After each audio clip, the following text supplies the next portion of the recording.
I researched the story of Jean Batten and realised what an extraordinary woman she was. Pretty too, isn't she? A skillful and courageous pilot, but one for whom fame did not bring the fulfilment and happiness she sought. First, to set the scene, prior to the 1920s and 1930s, intercontinental travel was by sea. It was 1927 when Charles Lindbergh proved that flight across the Atlantic was possible, even though it took him 33 hours to do so. These brave people were the rock stars of their day, and crudely it was said at the time that intercontinental travel by air was dangerous and sex was safe, unlike today. Into this world on the 15th of September 1909 was born Jane Gardner Batten. Father was a dentist, and her mother, they say, was a thwarted actress, whatever that means. She was something from out of the sky, you know, it was incredible. This beautiful girl with her dark black hair and her ivory skin came in a white flying suit and had done a magnificent flight. An outstanding aviatrix. Her flights compare only with Amelia Earhart and Amy Johnson, and in both cases, her flights were sometimes superior. She had a happy and carefree childhood. In 1913, the family moved to Auckland, and aged 15, she enrolled in a boarding school. Alas, the parents split, Jean staying with mother while two brothers stayed with dad. Mother used to take me down to watch the little seaplanes at the local flying school. I used to feel a surge of exhilaration and such a longing to be up there. On a trip to Sydney, aged 18, her mother arranged for Jean to fly in the Southern Cross, and that must have taken a bit of wrangling. She told Charles that she was going to learn to fly and be the first to fly from England to New Zealand. He replied, "Don't attempt to break men's records and don't fly at night." Jean and her mother now sailed for England, supported by her father, who thought she was furthering her career in music, but she had other ideas. That suggested that she was either headstrong or being pushed by her mother, and I know what my money's on. After 20 hours in your logbooks, would you consider flying halfway across the world? She had other ideas. The financial depression had now hit New Zealand and her father's funds dried up. She turned to New Zealand pilot Fred Truman for help to continue her flying. He gave her £500 in the hope of marriage. Today that's about $50,000. When that ran out, she borrowed £400 from a new boyfriend, Victor Dore, and the agreement was that they would share in the profits of flying the Gypsy Moth to Australia. So began the first attempt to fly to Australia. The peaceful flying conditions of England didn't prepare her for the violent sandstorms that she encountered over the Syrian desert. She force landed near Baghdad, jumping out to hold onto a wing to prevent the moth from being wrecked. Proceeding on, near Karachi in Pakistan, that engine expired and the moth was wrecked. Dore wouldn't buy her another aircraft. I wonder why. She dumped him. Edward Walter was now her new fiancé, and he helped repair the moth. There's a theme going here, isn't there, boys? She set out on her second attempt to fly to Australia. At Marseille's airport, she received news of adverse winds along her route. Now get this. Ground staff wouldn't swing her prop and linked hands to stop her from taxiing, begging her not to go. She did. Headwinds caused her to run out of fuel above Rome at midnight. Gliding down into the darkness, she was startled to see red lights above her. She'd flown into a field between tall radio masts, missing them all. She borrowed a lower wing in Italy from an Italian pilot.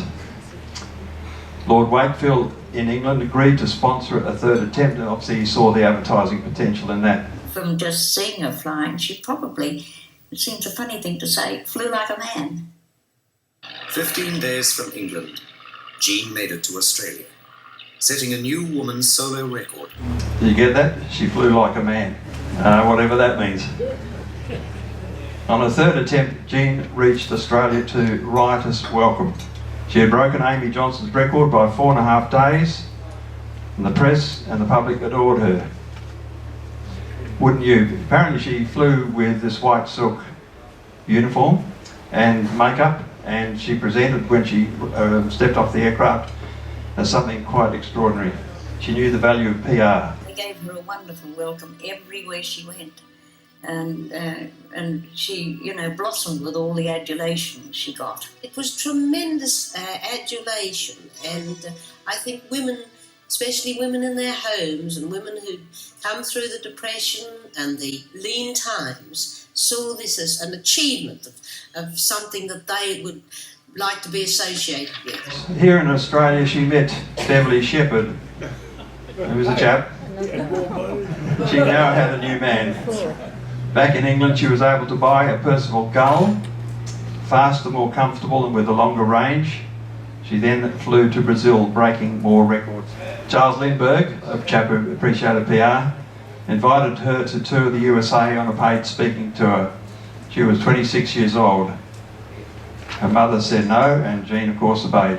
In 1936 came her record-breaking flight to New Zealand. Her landfall on the coast of New Zealand was so exact, her basic navigation tools were a compass and a watch. No radio, no modern navigation aids. Her father was there to meet her. The stress had caught up with her and she suffered a nervous breakdown.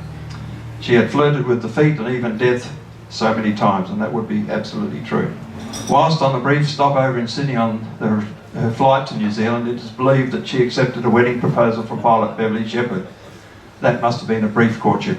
Jean and her mother, plus the Gull, now boarded a ship in New Zealand to return to England. Beverly Shepherd had swapped co-pilot duties with the scheduled pilot so he could be in Sydney when Jean arrived. It was an unlucky sod because he flew that model Stinson A from Brisbane to Sydney that crashed. Jean read of the crash of the Stinson near the Queensland-New South Wales border. She rigged a Gull and set off to find the crash and hopefully find him alive. That wasn't to be. Back in England, to a round of paying lectures and adulation. Now in 1939 and World War II was declared, she volunteered for ferry service but failed a medical due to the eye injury she received in Rome in that crash. Her Gull was requisitioned. Instead, she threw herself into other work for the war effort. The new love was a bomber pilot we only know as Richard. He was killed in action. She wasn't very lucky in love, was she?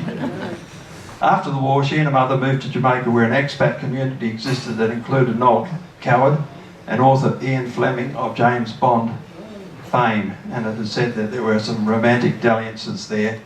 After leaving Jamaica in 1953, the Battens became gypsies travelling around Europe before settling in Malaga.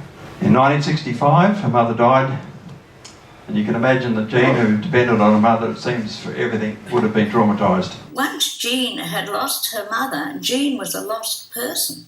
Age 60, she tried to stage a comeback, travelling back to London and having facelift, new clothes, and was ready to wow the world. She gave away most of her memorabilia to the RAF Museum in London. The public had largely forgotten her.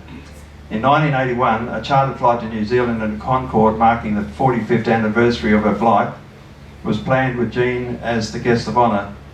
The flight didn't attract enough passengers, and that was said to be devastating to her. Back in Mallorca, she sought seclusion.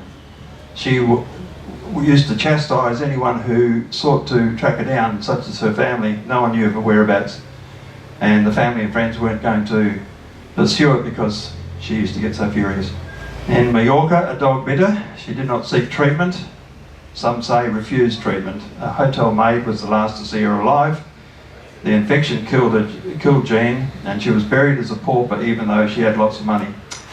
And that's how it remained for 5 years. Eventually, a New Zealand TV production company seeking to film a biography about her tracked down the grave.